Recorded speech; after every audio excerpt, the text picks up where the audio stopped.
નમસ્કાર દર્શક મિત્રો, આપ જોઈ રહ્યા છો સીડી ન્યૂઝ ચેનલ ધાંગધ્રા. સીડી એટલે કરપ્શન ડિસ્ટ્રોય ન્યૂઝ.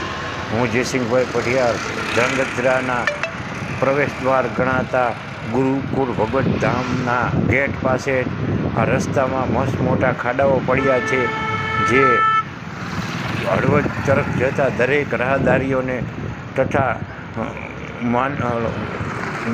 કોર્ટ જતા તથા સેવા સદન જતા દરેક લોકોને એવા નડે છે કે આ ખાડાઓને લીધે કેટલી વાર લોકો ટુ વ્હીલરમાં તથા ચાલતા ચાલતા કેટલી વાર પડી જાય છે અને અકસ્માત થાય છે. છતાં પણ આ ધ્રાંગધ્રાનું નિર્ભર તંત્ર કેમ જાગતું નહીં હોય તે ભગવાન જાણે. અને જે કોઈ જવાબદાર તંત્ર હોય તેણે તાત્કાલિક અસરથી આ ખાડાઓમાં ડામર પાથરી, સાફ સફાઈ કરી ડામર પાથરી અને નવો રસ્તો સારો આ ખાડા પૂરી દેવા જોઈએ અને રિપેરિંગ કામ થવું જોઈએ. અને આગળ જતાં આપણે જોયું કે આ ખાડાઓ જીવલેણ છે, છતાં પણ કોઈ આ ખાડા પ્રત્યે ધ્યાન દેતું નથી અને વાહનોના પણ સ્પેર પાર્ટ તૂટી જાય છે. અને આ જોગાસર રોડ ઉપર આવેલી ટાંકીવાળા રસ્તે પણ ખાડાઓ પડી ગયા છે. આ વોર્ડ નંબર 1માં આવે છે, તો વોર્ડ નંબર 1ના સુધરાઈ સભ્યો પણ આ ધ્યાન દેતા નહીં હોય, કેમ કે આ હમણાં જ બનાવેલો રોડ જણાઈ આવે છે, છતાં પણ આ હલકા મટીરિયલ વાપરવાને લીધે ખાડાઓ પડ્યા છે.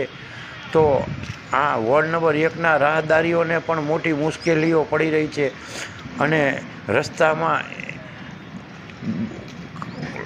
બેઠા બમ્પ જેવા જેને કે ખાડા પડી ગયા છે અને વાહનોને તો નુકસાન થાય, પણ રાહદારીઓને પણ પડે તો હેમરેજ થઈ જાય તો પણ નુકસાન થાય એવું છે અને હોસ્પિટલના દોડા થાય એવું છે. ત્યારે જવાબદાર તંત્ર તાત્કાલિક અસરથી જાગે અને ધ્રાંગધ્રામાં વિકાસના નામે જે કંઈ કર્યું હોય તે, પરંતુ હવે તો ઈમાનદારીથી આ સારા અને મજબૂત રોડ બનાવો તેવી વોર્ડ નંબર 1ના કેટલાય રહેવાસીઓએ માંગણી કરી છે.